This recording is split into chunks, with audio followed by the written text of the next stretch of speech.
ప్రభువైన యేసుక్రీస్తు యొక్క పరిశుద్ధ నామములో మీ అందరకు అమలాపురం హౌసింగ్ బోర్డు క్రీస్తు సంఘము మరియు కాకినాడ బాపూజీ నగర్ క్రీస్తు సంఘముల తరపున సత్య సువార్త అనే మా టీవీ ప్రసారాలకు స్వాగతం తెలియజేస్తున్నాను. నిన్న యేసు పుట్టుక కారణము మొదటి భాగాన్ని చెప్పడం జరిగింది. ఇవాళ రెండవ భాగాన్ని నేను మీకు తెలియజేస్తున్నాను. ప్రార్థన చేసుకుందాం. మమ్మల్ని మిక్కిలిగా ప్రేమించిన పరలోకమందున్న మా ప్రియ తండ్రి, పరిశుద్ధుడా నీ పరిశుద్ధ నామమునకు స్తోత్రములు స్తుతులు తెలియజేస్తూ ఉన్నాను తండ్రి. యేసు పుట్టుక కారణము రెండో భాగాన్ని వివరిస్తూ ఉండగా, యేసు క్రీస్తు యొక్క పుట్టుక గురించి అందరూ కూడా తెలుసుకొని ఆయన ద్వారా మానవులు ఎంత గొప్ప మేలు పొందబోతున్నారో ఈ ప్రసంగం ద్వారా తెలుసుకొని క్రీస్తుని రక్షకుడుగా అంగీకరించడానికి ఈ ప్రసంగం సహాయపడేలా చేయమని క్రీస్తు యేసు నామములో ఈ ప్రార్థన చేయుచున్నాను తండ్రి. ఆమేన్. ధ్యానాంశం ఏంటంటే యేసు పుట్టుక కారణం. యేసు ఈ లోకంలోకి ఎందుకు వచ్చారు అంటే వారి పాపముల నుండి వారిని విడిపించటానికి అని దోత తెలియజేస్తున్నాడు. దోత ఏమని తెలియజేస్తున్నాడు అంటే తన ప్రజలను వారి పాపముల నుండి విడిపించటానికి ఆయన వచ్చాడు. పాపం అంటే ఏంటి? ఆజ్ఞాతిక్రమమే పాపం. దేవుడు తినవద్దు అన్నాడు, దేవుడు సృజించిన మానవుడు దాన్ని తిన్నాడు అంటే ఆజ్ఞను అతిక్రమించాడు. ఆజ్ఞాతిక్రమం పాపం. అంటే పాపం అంటే ఏంటి? పాపం వల్ల వచ్చే జీతం మరణం.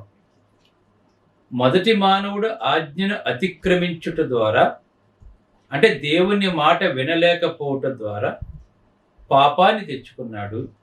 ఆ పాప ఫలితం ఏంటంటే ఘోరమైన మరణం.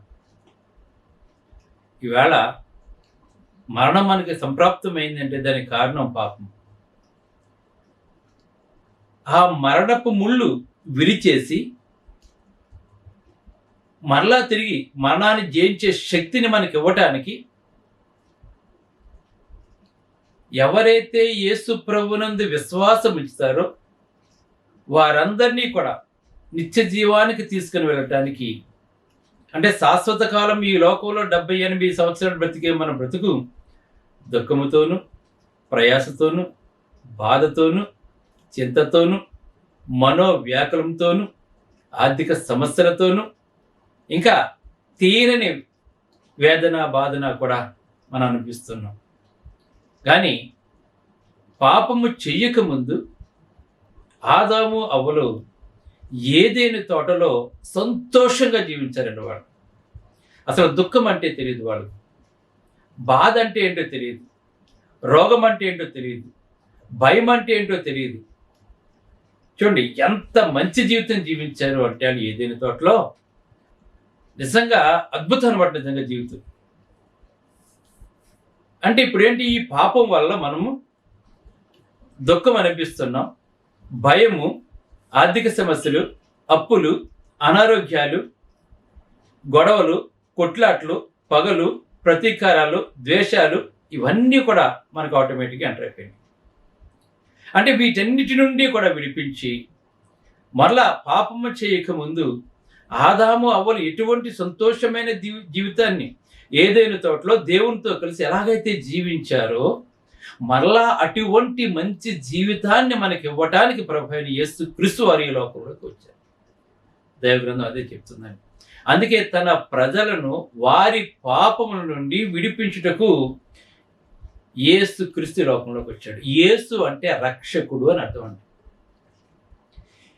మనం ఈ దేశంలో అనేక మంది, ప్రపంచంలో అనేక మంది దేవుళ్ళు మనకు కనబడుతూ ఉంటారు మనకు. కానీ ఆ యేసు ప్రభు, యేసు అంటే రక్షకుడు అని, అంటే రక్షించేవాడు, అంటే ఆ సందర్భం కూడా చూడండి, ఆ పేరుకు అర్థం కూడా చూడండి. ఇతర దేవుళ్ళకి ఎవ్వరికి కూడా వారి నామంలో అటువంటి అర్థం మనకు కనబడదు. ప్రపంచంలో ఎవరైనా సరే దేవుళ్ళుగా పిలుచుకున్నట్లయితే, వారు ఆరాధిస్తున్నట్లయితే ఆ పేరుకు అర్థం వాళ్ళకి చాలా మందికి తెలియదండి. రక్షకుడు అని కూడా ఉండదండి, మీరు గమనించండి. అది ఒక్క ప్రపంచంలో ఒక్క యేసు క్రీస్తుకు మాత్రమే ఆ పేరు చెల్లుబాటు అవుతుంది. చూడండి, దేవుడు ఆ పేరులో కూడా ఒక అర్థాన్ని పెట్టాడండి. దేవుడు రక్షించేవాడు. మన పాపముల నుండి ఆదాము అవ్వల బయటకు వచ్చేసిన వెంటనే వారి పాపం పోలేదండి. వాళ్ళకి పాపాన్ని మనం తీసివేయలేం. మనం పాపాన్ని కనుక మనం తీసివేసుకుంటే యేసు ప్రభు శరీరధారిగా ఈ లోకంలోకి రావాల్సిన అవసరం లేదు. ఇది తెలుసుకోవాలి మనం. దాన్ని దేవుడు మాత్రమే తీయాలండి ఆ పాపాన్ని. యేసు అంటే అర్థం ఏంటంటే జాషువా అని కూడా అర్థం అండి. యేసు అంటే ఎబ్రీ పదానికి గ్రీకు రూపం అనమాట. జాషువా ఈ పేరు మనం ఎక్కడ వింటామంటే మనం మోషే, తెలుగులో యెహోషువ అన్న కూడా రక్షకుడు అని అర్థం అండి. అంటే జాషువా అనే పేరులో నుండి యేసు అనే పేరు వచ్చింది. ఇది గ్రీకు పదానికి హెబ్రీ రూపం ఉంది. ఇక్కడ నేను రెండు విషయాలు మీకు తెలియజేస్తున్నాను. జాషువా అన్న కూడా రక్షకుడు అని అర్థం అండి. అంటే యెహోషువ అని తెలుగులో మాట్లాడతాం, జాషువా అని ఇంగ్లీష్లో మాట్లాడుతూ ఉంటాం. పాలు తేనెలు ప్రవహించే దేశంలోకి పితరుల కాలంలో ఉన్నటువంటి వారిలో యెహోషువ, కాలేబు వెళ్ళినట్లుగా మనం చూస్తున్నాం. మిగిలిన వారు అందరూ వెళ్ళారనుకుంటే చాలా మంది. మనం ఎక్కువగా యెహోషువ గ్రంథం, మోషే తర్వాత నాయకత్వం వహించినటువంటి వాడు యెహోషువ.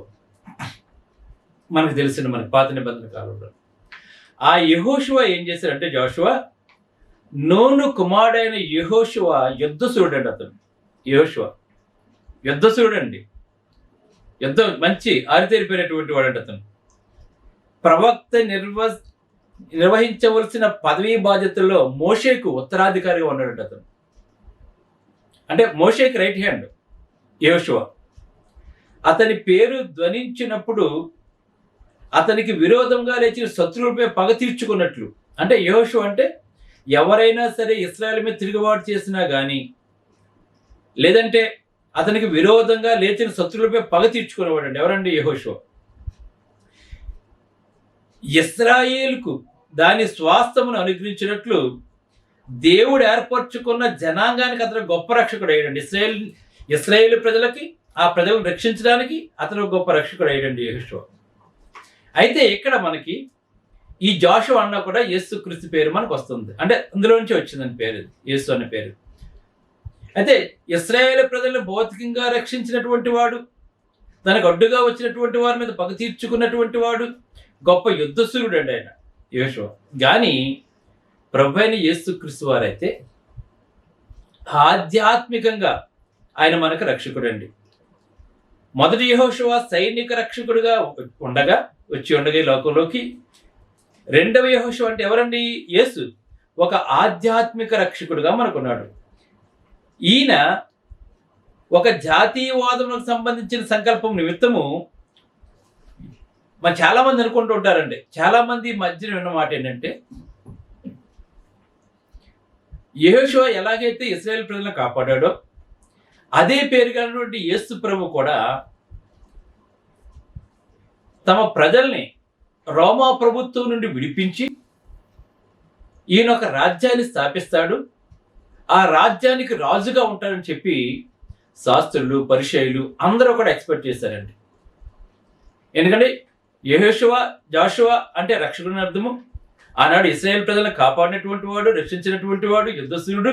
అదేవిధంగా ఇప్పుడు వచ్చిన యేసు ప్రభు కూడా అదే పేరు గలవాడు గనక రోమీయుల చేతిలోంచి, రోమా ప్రభుత్వం యొక్క చెరలో నుంచి యూదుల్ని విడిపిస్తాడు, ఒక భౌతికమైన రాజ్యాన్ని స్థాపిస్తాడని చెప్పి ఎక్స్పెక్ట్ చేశాడు వాడు. ఇప్పుడు కూడా మన ఆల్రెడీ గాజా ఇజ్రాయెల్ యుద్ధం జరుగుతున్నప్పుడు కూడా చాలా మంది మాట్లాడిన మాట ఏంటంటే, యేసు కేవలం యూదులను మాత్రమే బానిసత్వం నుండి విడిపించడానికి వచ్చాడు అని చెప్తారు చాలా మంది. యేసు ప్రభు కేవలం యూదులను బానిసత్వం నుండి విడిపించడానికి కాదని వస్తాయన్న, ప్రజలందరి పాపము నుండి వారిని విడిపించడానికి వచ్చాడు. తెలియదండి చాలా మందికి మాట. ఆయన అందరికీ ప్రభు, యేసు ప్రభు. ఆయన ఒక యోధా జాతికి కాదండి, ఒక ఇశ్రాయేలుకి మాత్రమే కాదండి. ఆయన అందరికీ కూడా ప్రభు అండి, యేసు ప్రభు. ఆయన గురించి కొన్ని వేల సంవత్సరాల క్రితమే ప్రవక్తలు ప్రవచించారు. ఆయన గురించి ఏమైనా ప్రవచించారంటే చూడండి ఒకసారి. మనం అనుకుంటున్న వేళ యేసు పుట్టుక కారణం చెప్పుకుంటున్నాం కనుక ఆయన ఎందుకు వచ్చాడో ముందు తెలుసుకోవాలి మనం. యెషయా గ్రంథం కనుక ఒకసారి మనం చూసినట్లయితే, యెషయా గ్రంథము 53వ అధ్యాయము 5-6 వచనాలు చూడండి. యెషయా గ్రంథము 53:5-6 చూసినట్లయితే, మన అతిక్రమములను బట్టి అతడు గాయపరచబడెను. ఎందుకు వచ్చాడో తెలుసా? ఆయన మనుషులందరూ పుట్టినవాడి గిట్టక మాని అంటారు సాధారణంగా సామెత.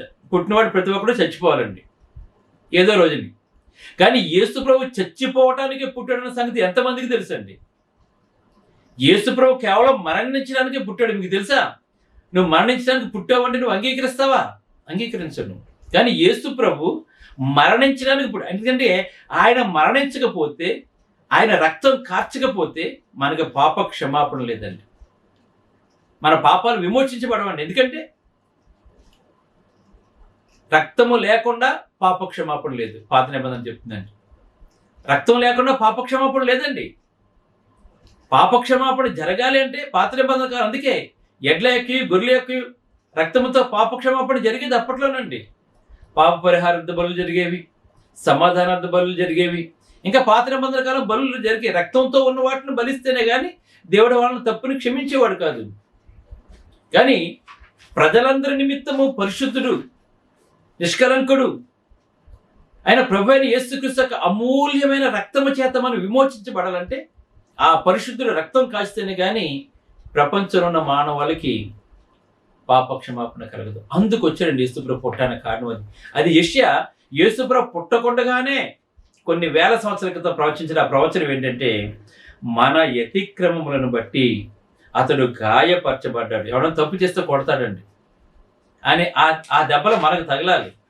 కానీ మన దెబ్బలు ఏం చేశారంటే ఆయన తన మీద వేసుకున్నాడండి. గమనించండి, తప్పు చేసిన కొడుతుంటే మనం చూస్తుంటాం. మనం తప్పు చేస్తే ఎవడైనా కొడతాడండి తప్పు చేసినాడండి. ఇప్పుడు ఇద్దరు మోటార్ సైకిల్ మీద వెళ్తున్నాండి, అడ్డంగా వచ్చేసి గుద్దేశాడండి. ఒక భార్య ప్రెగ్నెంట్తో ఉంది, గుద్దేశాడు, పడిపోయిందండి.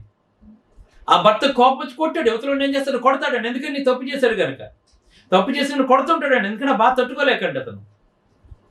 ఆ బిడ్డకి గర్భంలో ఉన్న బిడ్డకి ఏదైనా అయిపోయిందేమో, అబార్షన్ అయిపోయిందేమో, పడిపోయింది, అడిస్టో రేష్గా వచ్చి గుద్దించడని చెప్పి కోపం ఉంటుందండి. అలాగనే మన పాపాలు చాలా భయంకరమైనవండి. దేవుడు తెలియచేస్తున్నాడు. కానీ నిజంగా మనం చేసిన పాపాల నిమిత్తం దేవుడు మనకు పనిష్మెంట్ ఇవ్వాలి, మనం శిక్షించాలి, మనల్ని కొట్టాలి. దేవుడు ఆయనే చేశారు కానీ కొట్టే అధికారం ఆయనకే ఉందండి. ఆయనే మనల్ని చేశారు కానీ శిక్షించే అధికారం కూడా ఆయనకే ఉందండి. మన బిడ్డలను మనం కొడతాం మనం తప్పు చేస్తేనే. అదేవిధంగా మనందరినీ నిర్మించిన వాడు దేవుడు. ఆయన కొట్టే అధికారం ఉంది, కానీ ఆయన మనల్ని కొట్టలేదండి.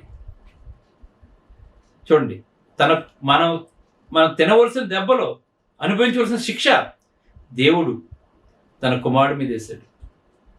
అందుకే దేవుడు లోకమును ఎంతో ప్రేమించి, మనం పాపం చేసినా కూడా ప్రేమించి, తన అద్వితీయ కుమారునిగా పుట్టిన వాని యందు విశ్వాసం ఉంచి ప్రతివాడు కూడా నశించిపోకుండా నిత్యజీవం పొందడానికి యేసుప్రభుని భరించాడని చెప్పి యోహాను 3:16 తెలియజేస్తున్నాను. కానీ యేసుప్రభు ఎంత గొప్పవాడో తెలుసుకోండి. ఆయన మన నిమిత్తం ఎంత వేదన అనిపించాడో. ఆయన మన నిమిత్తము తను తగ్గించుకుని శరీరధారిగా వచ్చాడని నువ్వు నమ్మిన నాడు ఆయన గొప్పతనాన్ని గుర్తిస్తాను. ఆయన ఎంత గొప్ప దేవుడో గుర్తిస్తావు. ఎందుకంటే ఆయన ప్రాణం పెట్టగలడు, మళ్ళీ తీసుకోగలడండి. ఆయన దైవమానవుడు అండి ఆయన ప్రభు అయిన యేసుక్రీస్తు వారు. అటువంటి లోకరక్షకుడు నువ్వు అనుసరించావంటే, ఆయన నమ్ముకున్నావంటే నువ్వు గొప్ప ధన్యుడు నీవు. అందుకే ఇక్కడ చెప్తున్నాడండి, మన అతిక్రమములను బట్టి అతడు గాయపరచబడెను, మన దోషములను బట్టి నలగొట్టబడెను, మన సమాధానమైన శిక్ష అతని మీద పడెను. అతడు పొందిన దెబ్బల చేత మనకు స్వస్థత కలుగుచున్నది. గమనించండి, యేసుప్రభు పొందిన దెబ్బల చేత మనకు స్వస్థత కలుగుచున్నది. మనమందరము గొర్రెల వలె త్రోవ తప్పిపోయాడు. దేవుని మార్గాన్ని విడిచిపెట్టేస్తాం మనం. ఎందుకు వచ్చాడు? ఆయన గొర్రెలన్నీ కూడా తప్పిపోతూ ఉంటే మళ్ళా తిరిగి చేర్చుకోవడానికి, పచ్చికల చోట్లను నడిపించడానికి, శాంతికరమైన జలమేద్దకు మనల్ని నడిపించడానికి యేసు ప్రభువాడు ఈ లోకంలోకి వచ్చాడు. అందుకే మనమందరము గొర్రెల వలె త్రోవ తప్పిపోతుమి. మనలో ప్రతివాడు తనకిష్టమైన త్రోవ తొలగను. యెహోవా మనందరి దోషం అతని మీద మోపడని చెప్తున్నాడు. తండ్రి అయిన దేవుడు మనందరి దోషం ఎవరి మీద మోపాడు? యేసు ప్రభు మీద పుట్టాడు. ఆయన మనమైతే పుట్టుట గిట్టుట కొరకే, కానీ ఆయన చనిపోవడానికి పుట్టాడన్న సంగతి మనం మర్చిపోకూడదండి. ఇంకా చూసినట్లయితే ప్రభు అయిన యేసుక్రీస్తు రాకుండానే రాసిన మాటలండి, ఆయన ఏ విధంగా నలగొట్టబడతాడు. అలాగే ఇర్మియా గ్రంథము 31 నుంచి 34 వచనాలు కనుక మనం చూసినట్లయితే అప్పుడే చెప్పాడండి దేవుడు. ఏమని చెప్పాడంటే, చూడండి, ఇదిగో నేను ఇశ్రాయేలు వారితోనూ యోధా వారితోనూ క్రొత్త నిబంధన చేయి దినములు వచ్చుచున్నవే. చూసారా, పాత నిబంధన కాలంలోనే తన ప్రజలకు హెచ్చరించాడు దేవుడు, నేను క్రొత్త నిబంధన చేయబోతున్నా. నేను అది ఎవరి ద్వారా చేయబోతున్నాడు? ప్రభు అయిన యేసుక్రీస్తు వారి ద్వారా చేయబోచున్నాను. ఇదే యెహోవా వాక్కు. ఇది ఐగుప్తులో నుండి వారిని రప్పించుటకై నేను వారి చెయ్యి పట్టుకొనిన దినమున వారి పితరులతో నేను చేసిన నిబంధన వంటిది కాదండి. కొత్త నిబంధన. నేను వారి పెనిమిటినైనను వారు ఆ నిబంధన భంగము కలగజేసుకున్నారు. ఇదే యెహోవా వాక్కు. ఈ దినములైన తర్వాత నేను ఇశ్రాయేలు వారితోనూ యోధా వారితోనూ చేయబోయే నిబంధన ఇదే. వారి మనసులలో నా ధర్మవిధిని ఉంచేదను, వారి హృదయముల మీద దానిని రాస్తానని చెప్తున్నాడు. ధర్మశాస్త్రము రాతి పలకల మీద రాస్తే క్రొత్త నిబంధన మన హృదయాల మీద రాస్తానని చెప్తున్నాడు. ఈ క్రొత్త నిబంధన ఎవరిస్తున్నారు మనకి? మన ప్రభు అయిన యేసుక్రీస్తు వారని చెప్పి దైవలేఖనం మనకు తెలియజేస్తుందండి. అందుకే ఇంకా చూడండి, మత్తయి సువార్త 20వ అధ్యాయం 28వ వచనం చూసినట్లయితే, అలాగే మనుష్య కుమారుడు పరిచారము చేయించుకుంటకు రాలేదు గాని పరిచారము చేటుకును అనేకులకు ప్రతిగా విమోచన క్రయధనముగా తన ప్రాణమునిచ్చుటకు వచ్చినండి. ఎందుకు వచ్చినండి? మనం పుట్టాడు అని చెప్పి ఎందుకు పుట్టాడండి ఆయన? ఇక్కడ తెలియజేస్తున్నాడండి. ఎవరు తెలియజేస్తున్నాడు? మనుష్య కుమారుడు పరిచారం చేయించుకోవడం రాలేదని. చాలా మంది దేవుడు పరిచారం చేయించుకుంటుంటారు, కానీ నేను పరిచారం చేయించుకుంటకు రాలేదండి. కానీ పరిచారము చేటుకును అనేకులకు ప్రతిగా, అంటే మనందరికీ ప్రతిగా విమోచన క్రయధనముగా, అంటే మనందరి పాపము నిమిత్తము ఆయన నలగొట్టబట్టడానికి తన ప్రాణమును నిచ్చుటకు వచ్చాడు. ఎందుకు వచ్చాడు ఆయన?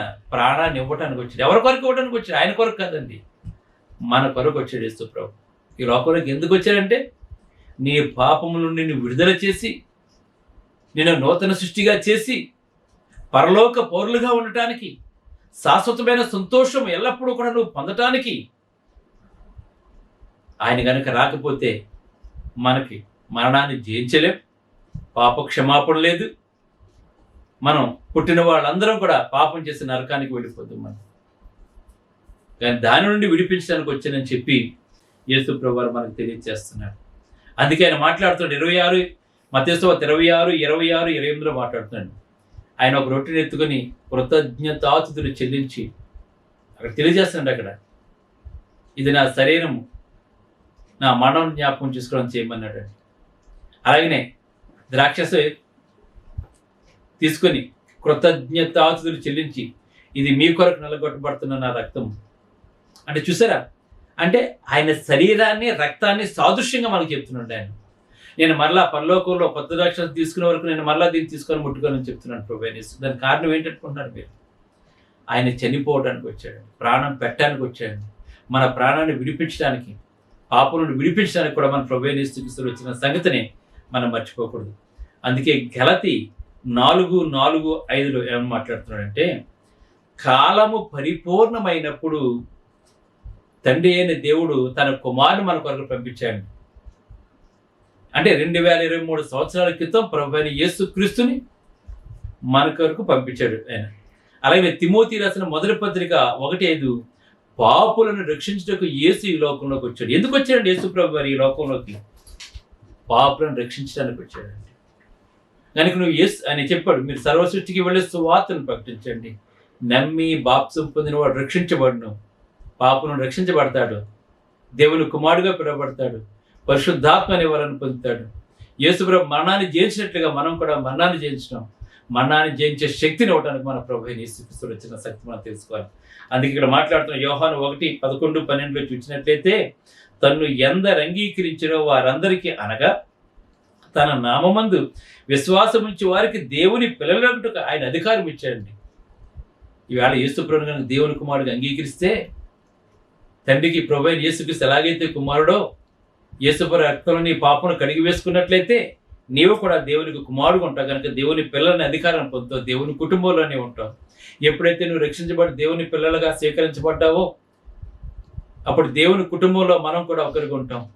దేవుని యొక్క ప్రసన్నతలో మనం జీవిస్తూ ఉంటాం. మనం దేవుడు తెలియచేస్తున్నాడు. కానీ యేసు ఒక్కడు మాత్రమే ప్రత్యేకంగా పుట్టాడు. చెప్పాను కదా మీకు, మన పాపంలో ప్రాయశ్చిత్తం కలిగి పుట్టాడు. కనుక ఆయన చనిపోవడానికే పుట్టాడు, మరణించడానికే పుట్టాడు, మనల్ని మరణం నుంచి విడిపించడానికి పుట్టాడు. మన పాపముల భారం ఆయన మీద వేసుకుని క్రయధనంగా వేసుకుని మన కొరకు బలవటానికి వేసుకువచ్చాడు. కనుక ఆ శిలువ మరణం కనుక లేకపోయినట్లయితే మనకి క్షమాపణ లేదు. కనుక ఆయనకి తన ప్రజలను వారి పాపములను విడిపించడానికి యేసుప్రభు వచ్చాడు. కనుక నువ్వు ఇంకా రక్షించబడకపోతే నేను యేసుకు దేవుని కూడా నడుచుకో. ఆయన గొప్ప తండ్రి దగ్గర గొప్ప భాగ్యాన్ని విడిచిపెట్టుకుని కలిగినదంతా ఆయన ద్వారానే కలిగింది. మళ్ళీ ఏ దేవుడైతే మనం చేశాడో మళ్ళీ ఆయనే మళ్ళీ తిరిగి లోకంలోకి వచ్చి మన పాపాల నిమిత్తం బలైపోతుంది. కనుక ఆయన చేసిన త్యాగాన్ని మర్చిపోకండి. ఆయన కాచిన రక్తం ఎంతో విలువైనది, పరిశుద్ధమైనది. మనం తిరిగి మళ్ళీ దేవుని మార్గాన్ని అనుసరించకపోతే ఆయన నిజంగా మళ్ళీ సిలువ వేసిన వారు అవుతాం. మనం ఇప్పుడు ఆయన అప్పుడు కంటే ఇప్పుడు మనం త్రోవ తప్పిపోతే ఇంకా ఎక్కువ బాధపడుతున్నాడు రక్షించబడేవారు. కనుక నువ్వు త్రోవ తప్పిపోకుండా నేనే మార్గమును జీవమును సత్యమని చెప్తున్నాడు. కనుక ఆయన వెంబడించు, ఆయన చేసిన త్యాగాన్ని జ్ఞాపకం చేసుకో, ఆయనకి ఎల్లప్పుడూ కృతజ్ఞత కలిగి జీవించు, నిత్య జీవానికి వారసుడిగా ఉండు, దేవుని పిల్లలుగా ఉండండి. ప్రార్థన చేస్తుంది. పరలోకమందున్న మా ప్రియ తండ్రి, పరిశుద్ధులని పరిశుద్ధ నామమున స్తోత్రాలు. ప్రభా, క్రయధనముగా తండ్రి మా కొరకు తండ్రి నీ కుమారుడు పంపించావు ప్రభు. ఆయన చేసిన త్యాగం, కార్చిన రక్తం ఎంత దారుణమైన హింస అంటే మా కొరకు అనిపించాడు తండ్రి. ఒకవేళ నీ కుమారుడు రాకపోతే ఆ శిక్షను మేము అనిపించారు ప్రభు. శాశ్వత కాలము నరకంలో వేదన పడుతూ ఉంటారు తండ్రి. ఆ నరక నుండి మరణం నుండి మమ్మల్ని విడిపించిన నీ కుమారుని బట్టి స్తోత్రాలు తెలియజేస్తుంది. చనిపోవడానికి పుట్టేవారు ఎవరు ఉండరండి, కానీ నీ కుమారుడు చనిపోవడానికి లోకంలో పుట్టాడు ప్రభు. మా కొరకు పంపించి ఆయన చేసిన త్యాగాన్ని మేము ఎల్లప్పుడూ గుర్తుపెట్టుకుని నీ కుమారుని ఆమెదాన్ని గణపరిచేటప్పుడు దయచేసి అనేకమైన సత్యమైన సంగతులు చెప్పడానికి నీ దాసుడికి జ్ఞానం తెలియవేసిన దయచేయండి. ఈ వాక్యంలో ప్రతి ఒక్కరిని పేరు పేరు వచ్చిన బలపరిచి నువ్వు ఎంత గొప్ప లోకరక్షకులో ప్రతి ఒక్కరు తెలుసుకుని నేను గణపరిచేటప్పుడు దయచేయండి. క్రీస్తునామమున వేడుకొంచున్నాను తండ్రి, ఆమేన్. మీ అందరికీ వందనాలు. బ్రదర్ జార్జ్ రాజు వారా, church of Christ, housing board, Amalapuram, near KIMS medical college, Konaseema district, 538201. Mobile number 9848730355, 929331747. Email ID georgerajuvara@gmail.com. Website www.helpingforpoor.com.